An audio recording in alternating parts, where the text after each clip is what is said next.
Arakan আর্মির দখলে Myanmar সীমান্ত, সমস্যার কথা স্বীকার করলেন স্বরাষ্ট্র উপদেষ্টা।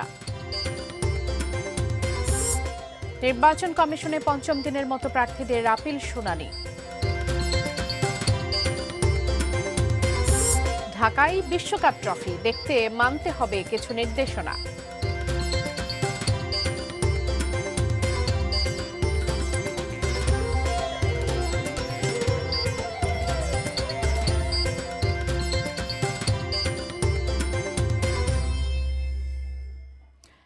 দেখছেন এটিএন নিউজ, দেশের খবরের সঙ্গে আছি আমি বাবলি ইয়াসমিন। এতক্ষণ নাসির সেন্টাক্স অ্যালুমিনিয়ামের সৌজন্যে শিরোনামগুলো শুনছিলেন। বিস্তারিত। বাংলাদেশ মিয়ানমার সীমান্ত আরাকান আর্মির দখলে থাকায় সমস্যার মুখে পড়ছে বাংলাদেশ, এমন মন্তব্য করেছেন স্বরাষ্ট্র উপদেষ্টা জাহাঙ্গীর আলম চৌধুরী। সকালে চট্টগ্রামের সাতকানিয়ার বায়তুল ইজ্জত বিজিবি ট্রেনিং সেন্টার ও কলেজের ১০৪তম রিক্রুট ব্যাচের প্রশিক্ষণ সমাপনী কুচকাওয়াজ পরিদর্শন করে সাংবাদিকদের কাছে একথা বলেন। স্বরাষ্ট্র উপদেষ্টা আরও বলেন, সীমান্তে নিরাপত্তা আগের চেয়ে বাড়ানো হয়েছে। পাশাপাশি আরাকান আর্মির হামলার ঘটনাগুলোর জন্য মিয়ানমার সরকারের কাছে প্রতিবাদ পাঠানো হয়েছে। ক্ষমতাচ্যুত প্রধানমন্ত্রী শেখ হাসিনা ও আওয়ামী লীগ নেতাদের প্রসঙ্গে উপদেষ্টা বলেন, তারা ভারতে বসে যা করছে সেটি তাদের বিষয়, সাহস থাকলে দেশে এসে কথা বলুক। এদিকে বিজিবির ইতিহাসে এবারই প্রথম রেকর্ড ৩,০০০ নবীন সদস্য নিয়োগ দেওয়া হয়েছে বলে জানান স্বরাষ্ট্র উপদেষ্টা। এত বেশি রিক্রুটমেন্টের একটা মূল উদ্দেশ্য ছিল নির্বাচনটা যেন শান্তিপূর্ণভাবে, সুষ্ঠুভাবে এবং নিরপেক্ষভাবে এবং উৎসব মুখর হতে পারে। এই জন্য কিন্তু তাদের এই প্রশিক্ষণ তাড়াতাড়ি কমপ্লিট করে তাদের বিভিন্ন ইউনিটে পাঠাতে দেওয়া হচ্ছে। এই বর্ডারটা পুরা দখলে আছে আরাকান আর্মির হাতে, মিয়ানমার আর্মি কিন্তু বর্ডারে নাই। এই জন্য আমাদের একটা তো সমস্যা ডেফিনেটলি হচ্ছে, বাট আমাদের যোগাযোগ হলো মিয়ানমার সরকারের সাথে। তা আমাদের কোনো কিছু হলে আমরা প্রতিবাদ জানাই মিয়ানমার সরকারকে। এবারে জাতীয় সংসদ নির্বাচন ও গণভোটের খবর।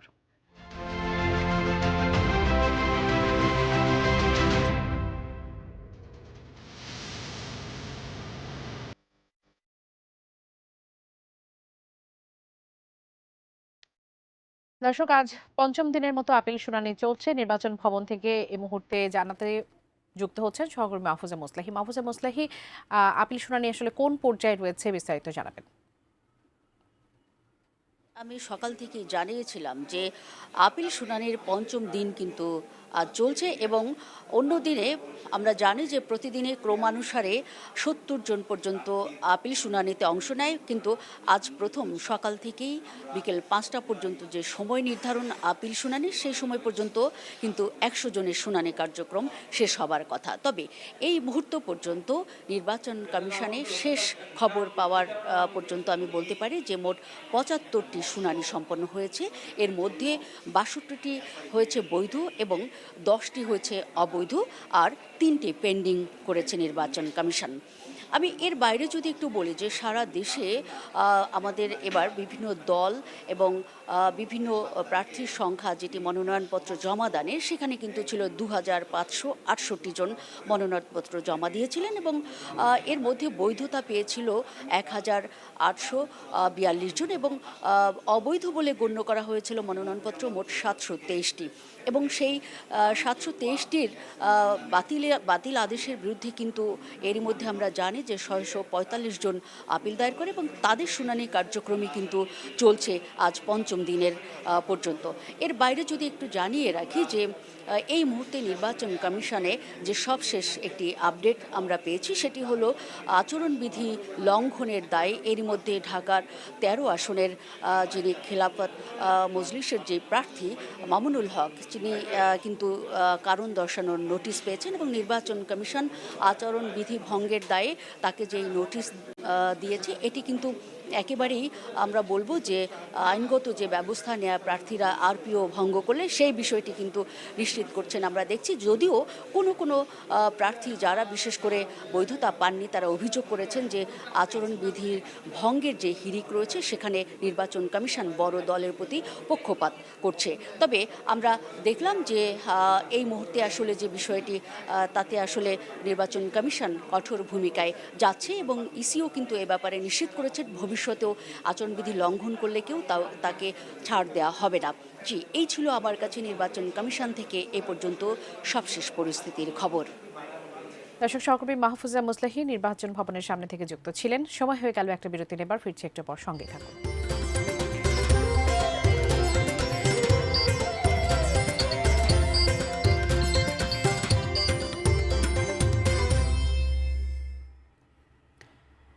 স্বাগত, আবারও দেখছেন দেশের খবর। এখন আপনারা দেখবেন সিঙ্গার বেকো প্রেজেন্স বিশ্বকাপ ট্রফি ট্যুর নিউজ আপডেট।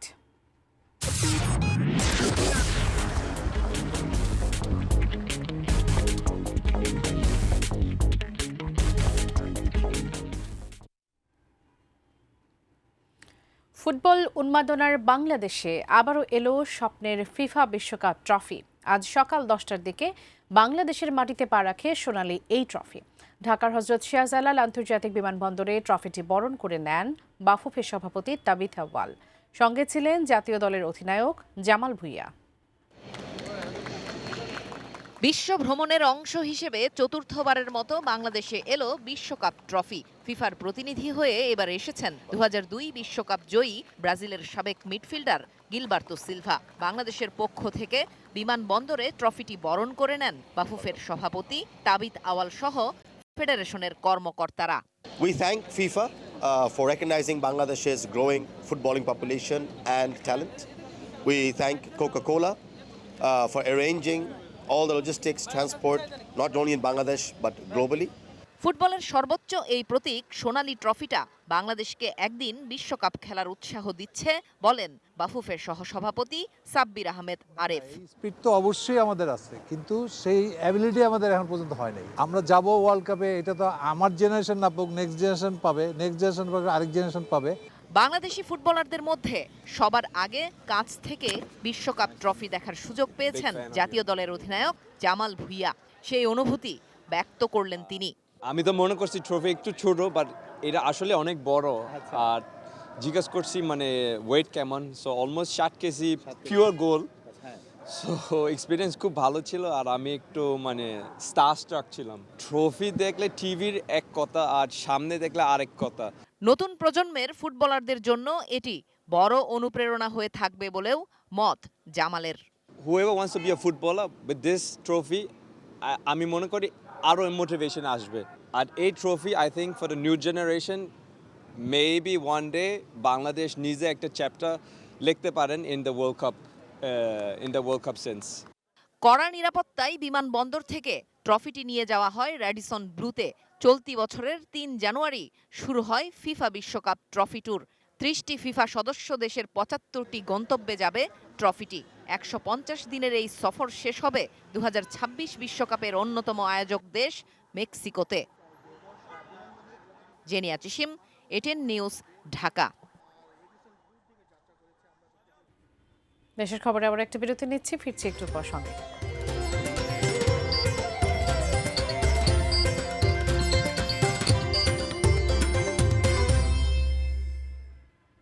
স্বাগত, আবারও দেখছেন দেশের খবর। চাঁপাইনবাবগঞ্জ সীমান্ত দিয়ে নারী ও শিশুসহ 17 জনকে পুশিন করেছে ভারতীয় সীমান্তরক্ষী বাহিনী বিএসএফ। মঙ্গলবার রাতে জেলার চাড়ালডাঙ্গা সীমান্ত দিয়ে তাদের পুশিন করা হয়। বিজিবির 16 ব্যাটালিয়নের অধিনায়ক লেফটেন্যান্ট কর্নেল মোহাম্মদ আরিফুল ইসলাম মাসুম জানান, সীমান্ত পিলার সংলগ্ন এলাকায় প্রবেশ করলে 17 নারী ও শিশুকে শিবনগর বাজার থেকে আটক করা হয়। তাদের মধ্যে 8 জন পুরুষ, 5 জন নারী ও 4 জন শিশু। তারা সবাই খুলনা ও যশোরের বাসিন্দা। তাদের পরিচয় নিশ্চিতে কাজ করছে পুলিশ।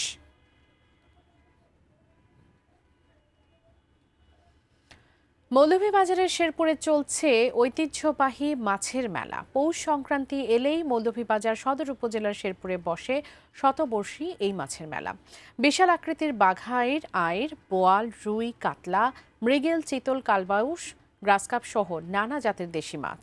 বেশ কিছু দোকানে সামুদ্রিক মাছও উঠেছে। দরদাম হাঁকডাকে মুখর চারপাশ।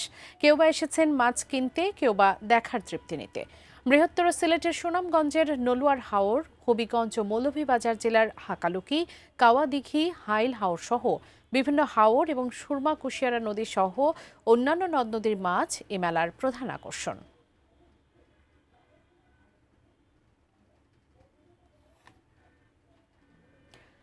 শেষ করব দেশের খবর, তবে তার আগে নাসির সিনট্যাক্স অ্যালুমিনিয়ামের সৌজন্যে শিরোনামগুলো আরেকবার।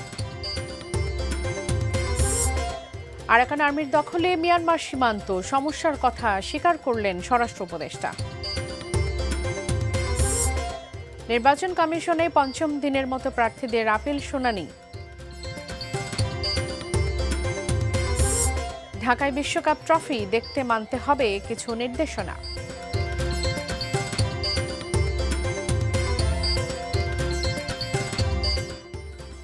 এই ছিল দেশের খবর। এতক্ষণ সঙ্গে থাকার জন্য ধন্যবাদ সবাইকে।